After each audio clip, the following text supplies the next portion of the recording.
Good morning, student. Today we are going to discuss a practical aspect of determination of acid value. As in theory, already we discussed the how to we determine acid value of fat or oils. Continuation of this, we have a practical approach. So, what is the acid value? The acid value is defined as the number of milligram of potassium hydroxide required to neutralize the free fatty acid present in 1 gram of fat. ठीक है, acid value क्या होती है कि कितने milligram of potassium hydroxide हमें जरूरत है फ्री फैटी एसिड जो 1 ग्राम ऑफ फैट के अंदर प्रेजेंट है उसको न्यूट्रलाइज करने के लिए. It is a relative measure of rancidity as a free fatty acid are normally form during decomposition of oil और ग्लिसराइड्स. ये नॉर्मल तब होता है, फ्री फैटी एसिड कब बनते हैं जब फैट और ऑयल बहुत लंबे समय तक रखा रहता है, स्टोरेज कंडीशन में रहता है, तो वो डिकम्पोज होना स्टार्ट होता है. During decomposition it will be converted into the free fatty acid and glycerides. ठीक है, तो जो फ्री फैटी एसिड होता है उसमें कार्बोक्सिलिक एसिड होता है. That carboxylic acid represent the free fatty acid forms which are reacted with the potassium hydroxides. And वही हम डिटरमाइन करते हैं कि कितना अमाउंट जो है पोटेशियम हाइड्रोक्साइड हमें लगा ताकि वो फ्री फैटी एसिड को न्यूट्रलाइज कर सके. प्रिंसिपल क्या है? The acid value is determined by directly titrating the oil and fat in an alcoholic medium against the standard potassium hydroxide या sodium hydroxide solution. Acid value को determine करने के लिए हम इसको डायरेक्टली फैट और ऑयल को अल्कोहलिक सॉल्यूशन में जो है अल्कोहलिक सॉल्वेंट में डिसॉल्व करने के बाद डायरेक्टली टाइट्रेट करते हैं पोटेशियम हाइड्रोक्साइड या सोडियम हाइड्रोक्साइड से. तो जितना अमाउंट लगता है उसके हिसाब से हम कैलकुलेट करते हैं. ठीक है प्रशांत, आवाज आ रही है? Yes sir. ठीक है. अपैरेटस एक्चुअली इसके लिए हमें चाहिए एक burette stand, burette conical flask, beaker, funnel, है ना, ड्रॉपर, पिपेट, इन सब के अपैरेटस की जरूरत पड़ती है. इसके अलावा एक हीटिंग वेंटल की भी जरूरत पड़ती है जो कि आपके सॉल्यूशन को वार्म करें. रिएजेंट की बात करते हैं तो हमें यहाँ पे जरूरत है एक इथाइल एल्कोहल की. Ethyl alcohol that is 95% alcohol और rectified spirit which are neutral to phenolphthalein indicator, है ना. हम पहले से उसको न्यूट्रल करके रखेंगे phenolphthalein इंडिकेटर के साथ में. phenolphthalein इंडिकेटर सॉल्यूशन की जरूरत पड़ेगी जो कि बनाया जाता है 1 gram of phenolphthalein in 100 ml of ethyl alcohol को में डिसॉल्व करके. Standard aqueous potassium hydroxide solution की जरूरत पड़ती है. That is a sodium hydroxide solution या पोटेशियम हाइड्रोक्साइड सॉल्यूशन जो कि 0.1 नॉर्मल या 0.5 नॉर्मल सॉल्यूशन. ठीक है, ये this solution is a colourless and stored in a brown glass bottle.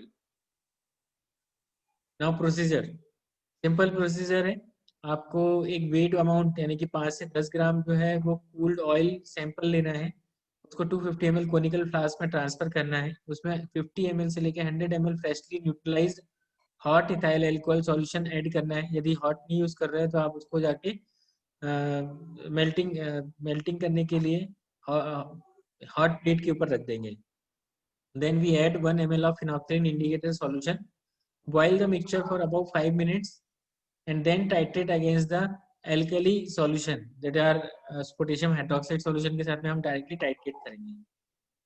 जो भी अमाउंट होगा, जो भी वेट होगा, दैट फैट और ऑयल जो भी हम टेस्ट लेंगे उसके अंदर उसकी स्ट्रेंथ के हिसाब से हम सॉल्यूशन पोटेशियम हाइड्रोक्साइड का स्ट्रेंथ हम मेजर करके बनाएंगे. Now comes on calculation part.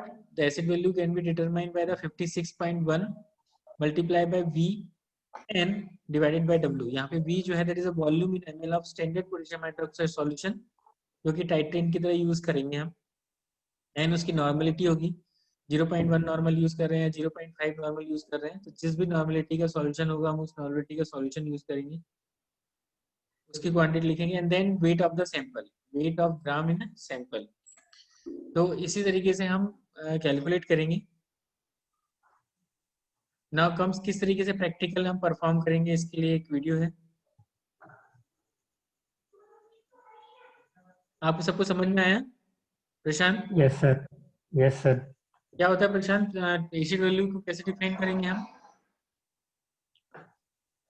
Sir sir number of ml potassium hydroxide लेंगे सर जो कि 1 ग्राम ऑफ फैट को न्यूट्रलाइज करेगा. ठीक है प्रशांत. नाउ कंटिन्यू अवर वीडियो, है ना, ध्यान से देखिएगा, इसके बाद में क्वेश्चन आंसर होंगे, आप जरा नोट डाउन करते जाना यदि कोई चीज लिख रहे हैं आप, मतलब देख रहे हैं। Yes sir.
Before the experiment begin, make sure to wear full covered shoes, lab coat and gloves for your own safety.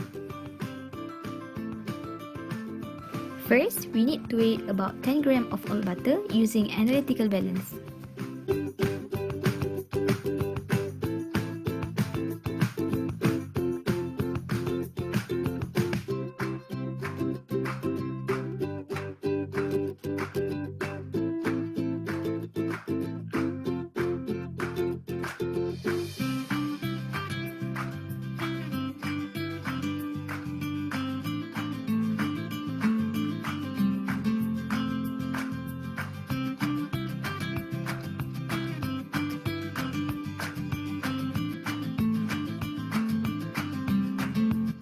Then, transfer the weighed butter into Erlenmeyer flask.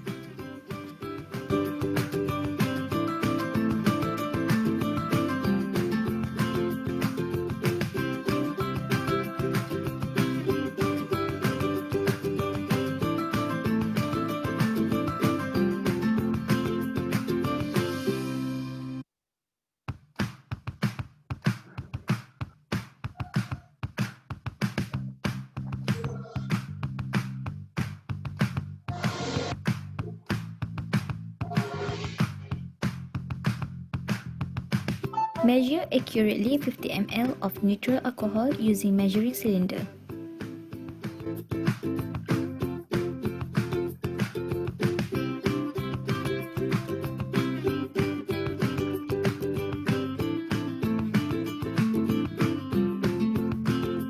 After that, pour the solution into the flask filled with butter and dissolve it.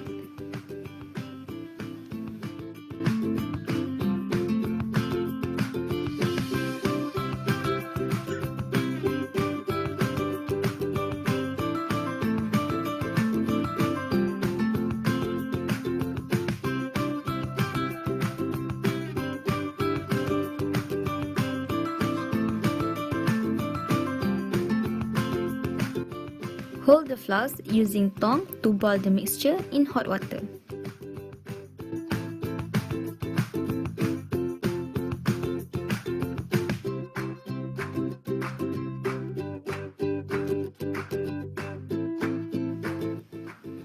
process takes about 5 minutes to complete.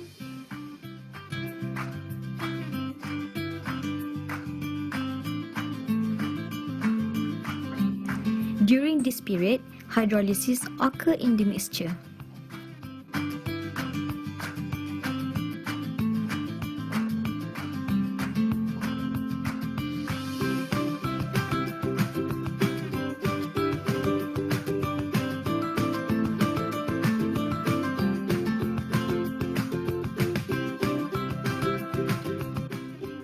Be extra careful when handling hot objects and boiling chemicals, especially alcohol.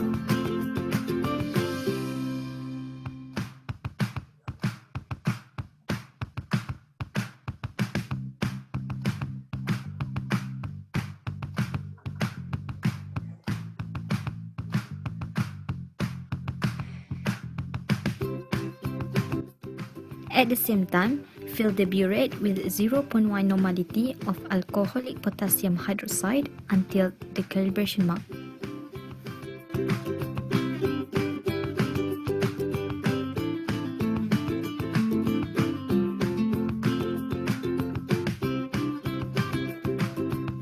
Then, remove the flux from hot water after 5 minutes.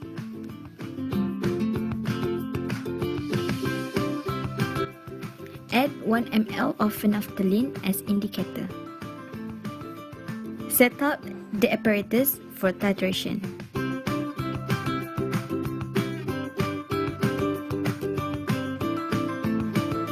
Titrate immediately while shaking until the pink color persists for at least 30 seconds. Repeat the procedure using new butter.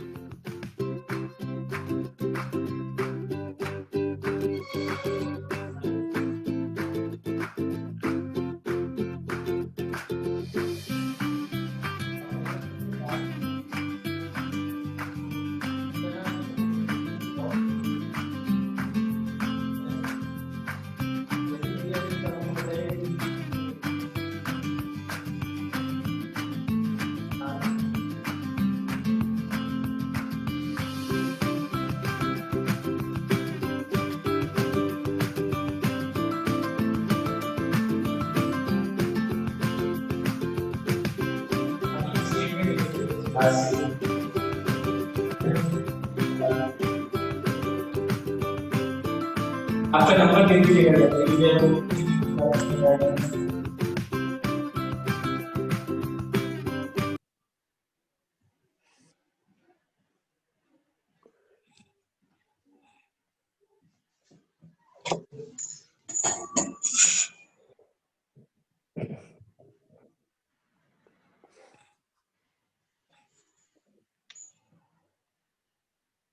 Okay, ये था आपका video और ये calculation है। आप simple सी calculation है यहाँ पे एसिड वैल्यू को डिटरमाइन करने के लिए 56.1 इंटू टी और मतलब द वॉल्यूम जो भी टाइट्रेट का वॉल्यूम है टी भी लिख सकते हैं into an normality weight of the sample. यहाँ पे आप देखेंगे कैलकुलेशन न्यू बटर के लिए निकाली है 6.1 इंटू 3.4 ml। यहाँ पे 3.4 ml the volume of KOH consumed by the fat during titration. तो 3.4 ml लिखा है यहाँ पे। नॉर्मलिटी 0.1 नॉर्मल था और जो वेट लिया था हमने फैट का दैट इज 10.606। इसकी वैल्यू निकल के आती है 1.924। ठीक है, this is all about today's class. और इसमें 2-3 चीजें और मैं डिस्कस करना चाहूँगा कि ये जो एसिड वैल्यू है दैट इज बिकॉज ऑफ ये डिटरमाइन करने के लिए रहता है कि how much amount fat is decompose during the storage, है ना, क्योंकि डिकम्पोज के दौरान ही फ्री फैटी एसिड रिलीज होते हैं। फ्री फैटी एसिड जितने रिलीज होंगे उतनी ही ज्यादा एसिड वैल्यू होगी। Acid value is directly proportional to the rancidity, ऐसा बोल सकते हो आप। तो जितनी ज्यादा एसिड वैल्यू आएगी इसका मतलब ज्यादा फैट जो है वो डिकम्पोज हो चुका है, खराब हो चुका है। कम एसिड वैल्यू का मतलब है वो अभी भी अच्छा है। ठीक है।